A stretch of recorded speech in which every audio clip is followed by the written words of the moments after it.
Good morning, Year 6, and welcome back to your maths lessons for this week. So, before we get started on today's learning, I just wanted to say how impressed all of the Year 6 teachers were with the amount of people we've had on My Maths from yesterday.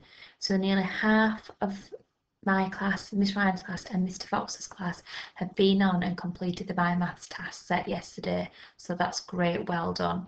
And also a really big thumbs up because we have noticed lots more children have been going on and doing the activities again to try and beat their scores, so well done, that's absolutely fantastic. So our work for today is the same as yesterday. We are learning to convert between fractions, decimals and percentages. Now, if you were a bit unsure yesterday, it might be a good idea to watch my video again just to refresh your memory. But if not, we will just do a little recap anyway. So I've got a table here and we've got some fractions, we've got some decimals and we've got some percentages, and we have got to convert between them all. So let's see what we can remember. So 3/5. Now from yesterday, I can remember what 1/5 is as a decimal. But if you can't remember, let's convert it and see. So we've got 3/5. Now it's a lot easier when the fractions are out of 100. So when it's 100th. So I need to change that 5 to 100th. So I'll put a little times sign there. Oh. Goodness me, what's happened there? So I put a little times sign there. It says 5 times 20. Because I know 5 times 20 will give me 100. So I've now made a new denominator of 100. Now because I've times the bottom by 20, I'm going to times the top by 20. So 3 times 20 is 60. Now 60 hundredths is equivalent, which means it's the same as 3/5. I've just changed that fraction into hundredths to make this easier for myself. So now I've got 60 hundredths.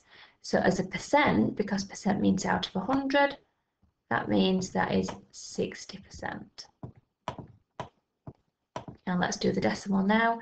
60 hundredths. Or if we cancelled it down, it would be 6/10. So thinking about what we ordered yesterday, it would be 0.6.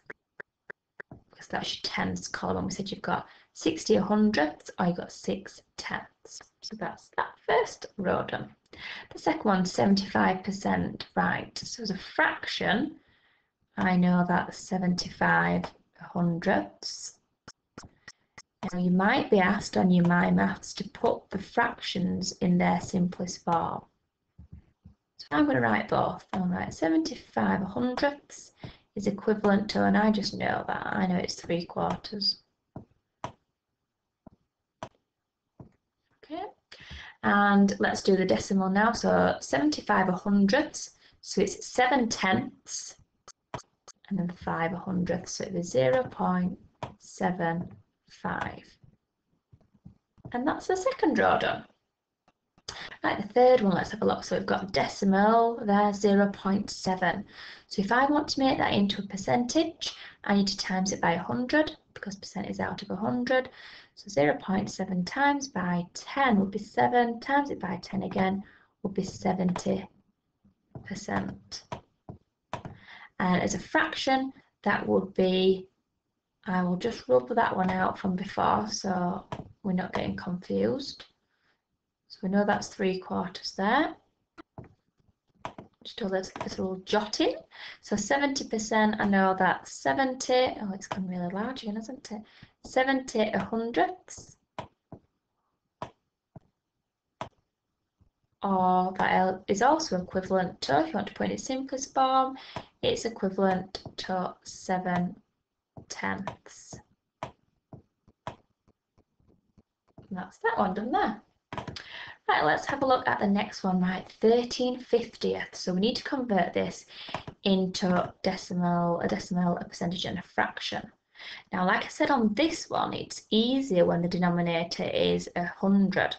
So I'm going to times that by 2, because I know 50 times 2 is 100. 50 times 2. Because I've times the bottom by 2, I've got to times the top by 2. 13 times 2 is 26. So as a percentage, it will be 26%. And as a decimal, it will be 0.26. The next one, 36%. The decimal, and you might just get used to the pattern, 0.36. And as a fraction, it will be 36 hundredths. Now I've kind of done my jottings all over the page here, so if you want to do some jottings, just use some paper and a pencil at home. And the last column then, we've got 11, the last row, so we've got 11 20ths. Well, again, I'm going to make it into hundredths. I already know I'm going to times it by 5, because I did 20 times 5 up there, so I'm going to do 20 times 5. Whatever I do to the bottom, I do to the top, times 5. So I've made 55 hundredths, which would be 0.55. And as a percentage, it will be 55%, which is that. Okay, right, what I've done as well here is going to have a go at a little game. So if you want, you can play along as well at home. We've got to match all of these fractions, decimals and percentages up together. So I'll start with the yellows. Right, I'm going to start with the easiest. Okay, that's just caught my attention straight away, 25%. So I need to match that up to the equivalent fraction and the equivalent decimal. So let me have a look. Oh, 0.25 there. And I'm looking now for a quarter. Have we got a quarter as a fraction? I can't see it anywhere. Okay, so it might just be 2. Matching 2 up. Might not be a 3 for them all. Right, let's have a look at another one. Oh, a half has just caught my attention. So I know a half is a decimal is 0.5, which is there. And I know as a percentage it's 50%. Have I got 50% as an option? No, so I'm just matching 2 up there. The next one, that's caught my attention, 0.75. I know that's 3/4 there. Have we got a percentage? We haven't, never mind. Next, let's have a look. 0.6, that's caught my attention. 0.6 as a percentage, well, I times it by 100. Oh, just next door there, 60%. Have I got an equivalent fraction? I don't think so, because 1/5 is 20%, 7/10 is 70%, and 4/5 is 80%. Right, let's keep going. Let's have a look at another one. Right, I've got 0.2 there. And I've just said I know that 1/5 is 0.2. Have I got a percentage for that one? I haven't. No. Let's have another colour. Let's have dark blue. We've got, 0.7 there, matches to 7/10. Have I got 70% anywhere? I haven't. No. Let's keep going then. I think they all just must be paired up in 2s. 0.8. Well, no, that's 80%. Have I got 80%? No. I have got 4/5. And if 1/5 is 0.2, 2/5 is 0.4, 3/5 is 0.6. So 4/5 must be 0.8. That colour's a little bit similar, isn't it, to that one? I'll just make that a little bit darker. That one's a little bit unclear there. That's better. And the last one then, it should be, let's double check, it should be 40% and 0.4. So I've just had a little practice there, and you could have a go at that as well. Right, moving on. You might get a question something like this. Write these in order, largest to smallest. Now, just looking at these, they are all percentages. So that helps us to start off with, because we don't have to do any conversions there. We can just put them in order, smallest to largest. So I might just write the numbers, which is the largest. Has it moved on to the right pen? Let's have a look.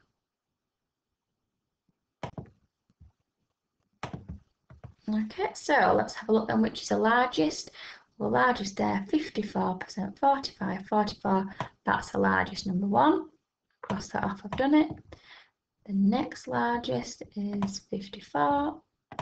Cross that off. The next largest is 45. Smallest is 44. So that was quite simple because they were all percentages and I just looked for the largest number. The next one we've got here, we've got decimals. So again, they're all decimals, so we don't have to do any conversions yet, but let's put them in order largest to smallest. Now, before I do that, I'm going to do another little trick. Now, this number's got 2 digits after the decimal point. That's got 1 digit after the decimal point, 1 digit and 3 digits. So I need to make them all the same. So that's got 3, so I'm going to make this have 3 digits after, and I'm going to do that by adding zeros because the value of 0 is nothing. So I've added 2 there. I need to add 2 here. I just need to add 1 here. Okay, so now they've all got 3 digits after the decimal point. So if I wanted to put these in order largest to smallest, well, if I covered that 0 up, that looks like 890. Cover that 0 up in decimal point, it looks like 800. Cover that up, it looks like 900. Cover that one up, it looks like 998. So that's the largest. Looks like 998, number 1. Cross that off. Which is the next largest? It looks like 900, looks like 800, looks like 890. So the next largest is number 2 there. Cross that off. 890. It's actually 0.89. This one is actually 0.8, but it looks like 800, which is the smallest. Let's have a bit of a tip there. Right, so I bet you can all guess what's going to come next. Ordering, but we've got to do some conversion, so let's have a look. It says, write these in order, smallest to largest. And we've got 40%, 0.44, 38%, 0.388, and 12/40. So we've got 2 percentages and 2 decimals and 1 fraction. We need to make them all the same. I'm not going to go with the fraction one because there's only 1 of those. I'm going to go with either the percentages or the decimals because there's 2 of each. Now, I feel more confident with percentages, so I'm going to stick with percentages. That's already a percentage, so I don't have to do anything. And that already is, so I don't have to do anything either. Now, 0.44 to convert from a decimal to a percentage and times by 100. That would be 44%. So I've done that one there now. So that's a percentage. Now this one, 0.388. Even though there's 3 digits after the decimal point, you still times by 100 to make it into a percentage. That would be 38.8%. Right, and now to get this fraction into a percentage. Now I can't times the 40 by anything to get it into 100. So what I would need to do is, first of all, I would need to divide it by, I could divide it by a few things. I'll divide it by 2. So I will make that into 20ths. Now, because I've divided the bottom by 2, I've got to divide the top by 2. 12 divided by 2, sorry, is 6. So that's the new fraction I've made. It actually is equivalent to that. It takes up the same amount of space. It's the same value. The numbers are just a little bit different. But now, don't forget, I still need to make it into 100ths, my percentage. So now I'm going to times it by 5. And I know 20 times 5 is 100. Because I've times the bottom by 5, I'm going to times the top by 5. And 6 times 5 is 30. And 30 hundredths, what's that as a percentage? Yep, you're absolutely right. It is 30%. Now the question is, put them in order, write them in order, largest to smallest. Now, just to save time, I'm just going to write the number underneath. So which is the largest? 40%, 44%, 38%, 38.8%, or 30%? Well, the largest is 44%. So the largest is 0.44, so that's number 1, that's the largest. The next largest, 40%, yeah. I'd probably cross them off when you've done them as well to make sure you don't get confused. The next one then, so we've got 38%, 38.8% or 30%. Well, very slightly, but it is that one. Cross that one off. The next one is 30%. Oh, circle's gone a little bit wrong there. And the smallest there is 12/40, which is 30% there. Okay, so that's another way that you might get conversion question. The final example that I'm going to show you today is this example. It says, Mr. Fox has a large tub of Lego. 26% of the pieces are red. 8/25 of the pieces are blue. What percentage of the pieces are other colours? Well, again, it's a little bit like what we've just done. We've got percentage and we've got fraction. And that's exactly right what we need to do. We need to make them the same. I'm going to keep that as a percentage because the question is going to ask us for a percentage as the answer. So 8/25, I need to make this into a percentage. So 8/25. Now to make it into a percentage, I want it to be out of 100. I want it to be into hundredths. So I'm going to do 25 times 4, which gives me 100. Because I've times the bottom by 4, I'm timesing the top by 4, which is 32 hundredths. So I know that's 32%. 32%. And Mr. Fox has got 26% red. He's got 32% blue. What percentage of the pieces are the other colours? So we've got here 26 add 32, 6 add 2 is 8, 20 add 30 is 50, so 58%. That's not the answer though, because that's the percentage of the red and blue pieces. So then I need to do 100 take away 58, which would give me 42%. So 42% of his Lego pieces are all the colours. So over to you. So your task, number 1, watch our lesson from yesterday again if you need to. If today's been enough, that's absolutely fine. Number 2, work through the My Maths lesson. Number 3, complete the My Maths homework task. And number 4, try the homework several times to try and score 100% or as high as you can. Okay, good luck and enjoy!